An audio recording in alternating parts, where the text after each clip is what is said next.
उत्तर प्रदेश में कोरोना के बढ़ते संक्रमण की वजह से यूपी टेट 2020 की परीक्षा स्थगित करने जैसे हालात उत्पन्न हो गए हैं। जब से ये मामला प्रकाश में आया तब से अभ्यर्थी दो गुटों में बंट चुके हैं। पहला गुट ऐसा है जो कि यूपी टेट की परीक्षा अपने समय पर आयोजित कराने के लिए ट्विटर अभियान चला रहा है, जिसको आप ट्रेंडिंग सेक्शन में भी ट्विटर के हैशटैग के माध्यम से देख सकते हैं।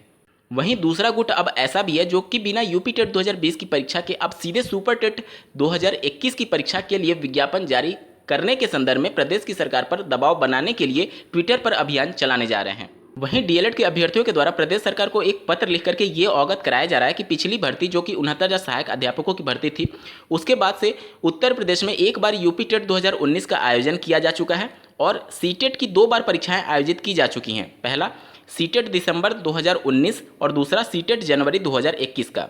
तो अभ्यर्थियों को 3 मौके मिल चुके हैं शिक्षक पात्रता परीक्षा पास करने के संदर्भ में। तो अब शिक्षक पात्रता परीक्षा कराने की आवश्यकता नहीं है, आप सीधे सुपर टेट के लिए विज्ञापन प्रदेश सरकार के द्वारा जारी कर दिया जाए, इसके लिए अभ्यर्थियों की मांग है। यूपी टेट की मांग करने वाले और शिक्षक भर्ती के लिए विज्ञापन जारी करने की मांग करने वाले दोनों लोग अपनी जगह बिल्कुल सही हैं। दोनों लोग अपने अधिकार की लड़ाई कर रहे हैं, जिसमें कोई भी गुरेज नहीं है। लेकिन टेक्निकली अगर देखा जाए तो किसका ज़्यादा पक्ष मजबूत है, इसके बारे में इस वीडियो में चर्चा होगी। और साथ ही बात करेंगे कि यूपी टेट के बिना क्या प्राथमिक शिक्षक भर्ती हो सकती है। तो देखिए, इसका जवाब है नहीं हो सकती। क्यों नहीं हो सकती? क्योंकि इसका एक कानूनी पेच है। जब माननीय सुप्रीम कोर्ट में 69,000 सहायक अध्यापकों की भर्ती की सुनवाई क्वालिफाइंग मार्क्स को लेकर के चल रही थी, तो अपने फाइनल जजमेंट में माननीय सुप्रीम कोर्ट ने यह फैसला दिया था कि भविष्य में उत्तर प्रदेश में होने वाली प्राथमिक स्तर की शिक्षक भर्ती में प्रदेश की सरकार को एक और मौका देना होगा शिक्षा मित्रों को। मौका कैसे देंगे? तो उनको एज लिमिट में रिलैक्सेशन देके और साथ ही साथ उनको वेटेज दे करके। जो शिक्षा मित्रों को शिक्षक भर्ती में मौका तभी मिलेगा जब वो यूपी टेट या फिर सीटेट या फिर सीधे शब्दों में कहा जाए कि शिक्षक पात्रता की परीक्षा वो क्वालिफाई होंगे। देखिए, अब ऐसे शिक्षा मित्रों की संख्या बहुत ज़्यादा है जो कि अभी भी शिक्षा मित्र के पद पर हैं और उन सबको आने वाली शिक्षक भर्ती में माननीय सुप्रीम कोर्ट के फैसले के अनुसार मौका मिलेगा।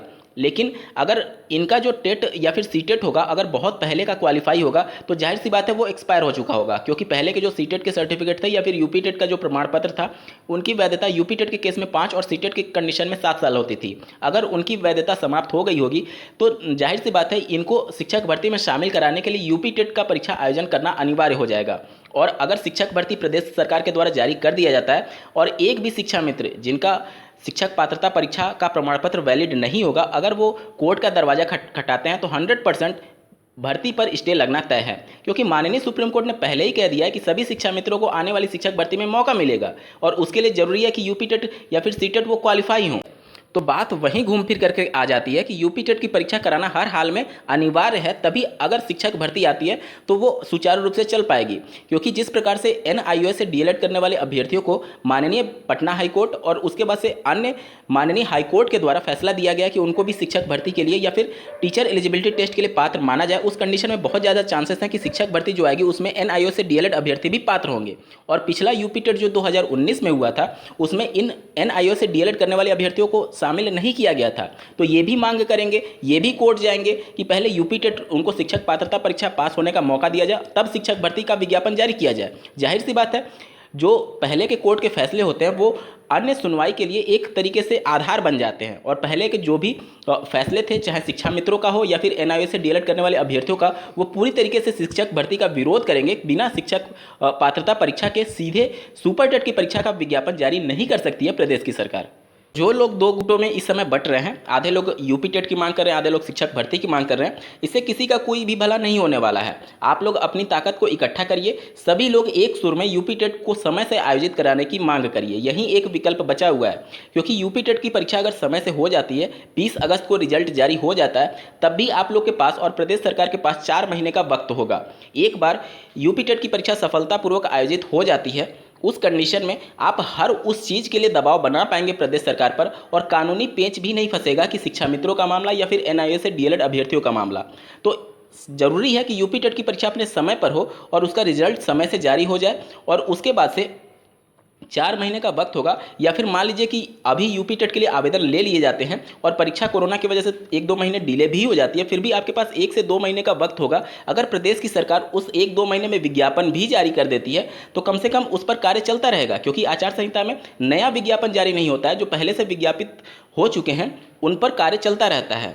इसी के बीच मैं बात करना चाहूँगा तीसरे गुट की, जो ना तो यूपी टेट की परीक्षा इस समय चाह रहे हैं और ना ही सुपर टेट की परीक्षा इस समय चाह रहे हैं। मैं बात कर रहा हूँ उत्तर प्रदेश में डीएलएड 2019 बैच की।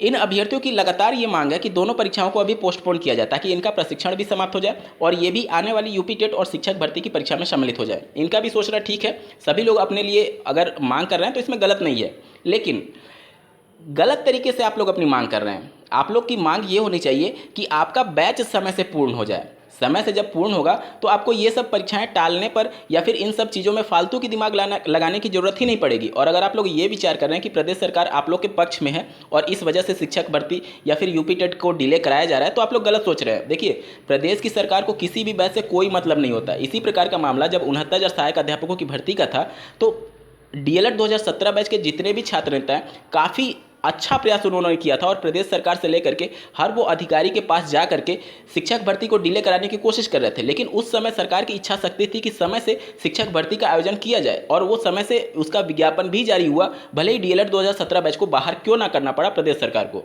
तो ये आप लोग अपने मन से निकाल दीजिए कि प्रदेश सरकार आप लोग की वजह से शिक्षक भर्ती को डिले करा रही है। तो इस वजह से आप लोग ज़्यादा जोर इस बात पर दीजिए कि आप लोग का जो बैच है वो समय से पूर्ण हो जाए। बैच पूर्ण रहेगा, उसके बाद से शिक्षक भर्ती आए या फिर यूपी टेट आए, कोई भी किसी को हेडेक नहीं रहेगा कि हमको इसको डिले कराना है या फिर इसको रोकना है या फिर मेरा बैच पूरा नहीं हुआ है। तो अपना कंप्लीट जल्दी कराइए, क्योंकि भविष्य में इसको लेकर के हालात क्या बनेंगे इसको अभी से प्रिडिक्ट कर पाना लगभग नामुमकिन है सभी के लिए। मान लीजिए कि प्रदेश सरकार को ये कहीं से भी लग गया कि अगला विधानसभा वो चुनाव हार रहे हैं तो शिक्षक भर्ती तो क्या हर वो हथकंडा अपनाना चाहेगी, भले ही उसको अंतिम समय में 1-2 दिन पहले आचार संहिता लगने से पहले अगर प्राथमिक शिक्षक भर्ती का विज्ञापन जारी करना पड़े तो वो करेगी। तो जाहिर सी बात है, आप लोग अपना कंप्लीट करे रहेंगे तभी आपको शिक्षक भर्ती में मौका मिलेगा। और उस समय आप लोग ये सोच रहे हैं कि दबाव देकर के शिक्षक भर्ती को डिले करा लेंगे, तो आप गलत सोच रहे हैं। तो ज़रूरत है, आप लोग 6 अगस्त को आपका प्रशिक्षण समाप्त हो रहा है, जल्दी से जल्दी पीएनपी सरकार सभी चीज़ों पर एससीईआरटी पर दबाव बनाइए कि अब तृतीय सेमेस्टर के परीक्षा का समय बीत चुका है, इस पर बहुत कुछ करने को बाकी नहीं रह गया है। तो इसके रिगार्डिंग जो एक डेडिकेटेड वीडियो में मैंने बताया था, जिससे बैक प्रशिक्षुओं का या फिर जो पहले के बैचेस के अभ्यर्थी हैं या फिर जो अभी फ्रेश पास कैंडिडेट हैं 19 बैच में, उनमें किसी का भी अहित नहीं होगा अगर वो वीडियो आप लोग देखेंगे तो प्रमोट कराने का जो आधार होगा वो आपके चतुर्थ सेमेस्टर के आधार पर होगा, जिसको आपको 6 अगस्त 2021 को जब आपका प्रशिक्षण समाप्त हो रहा है उसके बाद से अभी से दबाव बनाएंगे, तभी उस पर कार्य पीएनपी या फिर एससीईआरटी करेगी। क्योंकि अंदर अंदर पीएनपी एससीईआरटी क्या कुछ फैसला लेगी आपके प्रमोट के ऊपर, ये उस समय आप उस पर दबाव नहीं बना पाएंगे। तो अभी से आप लोग को कार्य करने की ज़रूरत है, चाहे जिस भी माध्यम से सरकार पर दबाव बनाने की कोशिश करिए, ट्विटर के माध्यम से या फिर पीएनपी एससीईआरटी को पत्र लिख करके या फिर शासन तक अपना पत्र भेज करके उनको अवगत कराइए कि काफ़ी लंबा वक्त हो चुका है तृतीय सेमेस्टर परीक्षा हुए बिना। तो ज़रूरत है कि आप सभी को प्रमोट का लाभ दिया जाए और जो बैक प्रशिक्षु हैं उनको भी आवश्यकता है कि उनके लिए परीक्षा का आयोजन जैसे जैसे हालात सामान्य होते हैं उनको तुरंत आयोजित करा दिया जाए या फिर ऑनलाइन मोड में या फिर कुछ ऐसा विकल्प निकाला जाए ताकि किसी का भी अहित नहीं हो। उम्मीद करता हूँ आपको चीज़ें पसंद आई होंगी। अगर आप इस चैनल पर पहली बार विजिट कर रहे हैं तो इसको सब्सक्राइब जरूर कर लीजिएगा।